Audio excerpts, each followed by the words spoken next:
I built a tool that told me which prop firm to trade with. I have a portfolio that makes money. That wasn't the question. The question was different, and I found almost nobody asks it correctly. Would it even pass a prop firm challenge? I built a tool to find out, and that tool led me to a decision I never planned. Not how to improve the portfolio, but which prop firm to actually trade it with. And along the way, it exposed two things a lot of traders get wrong. One of them you might be doing too.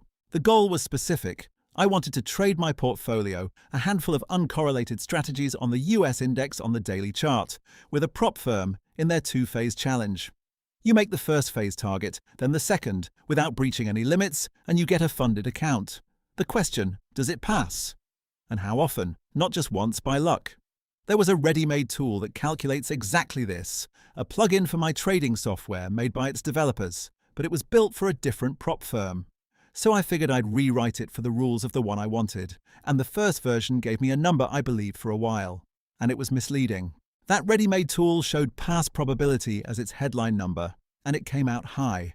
It looked like a sure bet. But when I looked at what it's made of, I found a problem. The metric was mixing together two completely different things. First, the risk that I'd fail, that I'd breach a limit and get knocked out. And second, speed, whether it happens within some time window. And that's a fundamental mistake because these challenges have no time limit. So punishing a strategy for being slow doesn't model any real rule, only a made-up window the tool set for itself.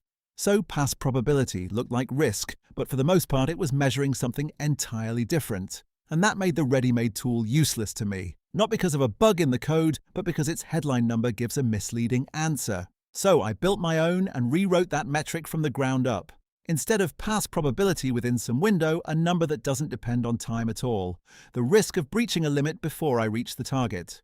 The simulation runs until I either reach the target or hit the floor. No time cap. And I split speed off separately so the two things could never get confused again. And I added a third state. Most tools only know pass and fail.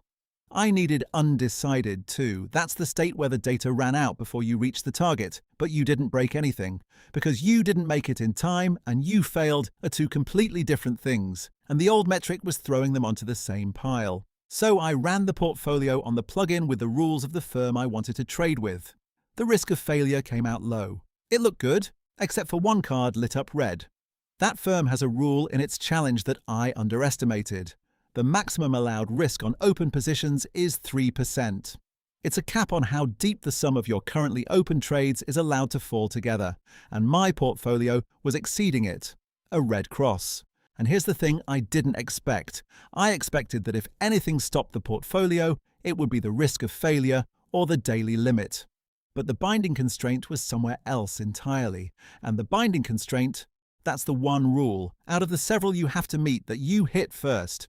The others you meet with room to spare. This single one is right at the edge and decides everything. Like driving under a bridge. The width and the load rating are fine, but you get stuck on the height. For my portfolio, that height wasn't the risk of failure or the daily limit. It was a rule hardly anyone thinks of, driven by how my strategies occasionally overlap in open positions. The risk of failure was fine. It was stopped by one specific, easily overlooked rule. The conclusion was clear and unpleasant. In this form, my portfolio does not pass this challenge. Not because it's bad, because of one rule. And here the tool led me to a decision I hadn't planned on at all at the start. The other big prop firm, the one that original plugin was built for, doesn't have that 3% rule on open positions at all. So the single condition my portfolio failed drops away there and everything else becomes easier to satisfy. So I ran the same portfolio on the plugin with the second firm's rules. And on unseen data, the period the strategies never saw during development, it passed. Risk of breaching, practically zero. Both phases cleared within months, cleanly, no breaches.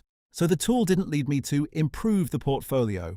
It led me to trade it with the second firm, because the difference between them was exactly that one rule that stood between my portfolio and a funded account. Now I have to be honest, because otherwise I'd be doing exactly what I criticize in others. Passed on unseen data with zero risk sounds like a win, but across the whole historical period, it's not so carefree. The maximum drawdown got close to the allowed floor. The margin was small. and on the older period the strategies were built on, it came out undecided, and the risk of breaching there was an order of magnitude above zero. So the honest version is, on unseen data, the portfolio passes the challenge, and passes it safely. But across its whole run, it came closer to that floor than I'd be comfortable with. It passed, but not with a large margin, and that's information I want to have, not information I want to hide. And one more thing, because it leads to a separate video. Everything here I tested with a single fixed position size for the whole portfolio, the same for every strategy. That's a crude setting, good only for finding out whether it makes sense to continue, but each strategy has a different risk profile. Giving them all the same position size is like loading 6 people of different strength with equally heavy burdens. Properly, size is derived from each strategy's risk separately, and that's a separate problem that changes the result. I'll solve it in the next video. 2 things to close with, more general than this one test. First, when any tool, or prop firm, or signal seller shows you a pass probability, ask what that number is mixing together. If it glues the risk of failure and speed together, it's useless. Those 2 things have to be measured separately because they lead to opposite decisions. Second, and more important, the binding constraint tends to be somewhere other than you expect. I expected the portfolio to be stopped by the risk of failure. It was stopped by one specific rule that one firm has and the other doesn't. And that exact difference decided which of them I should trade with. That's what a tool is for. Not to tell me what I want to hear, that the portfolio makes money, I knew that. But to tell me the uncomfortable truth, here you won't pass because of this, there you will. The complete numbers, both plugins for download and the full methodology, are on my Hero, link in the description. If you're into this way of thinking, honest numbers instead of good-looking ones, subscribe. In the next episode, I'll solve the position sizing, and we'll see by how much the results shift.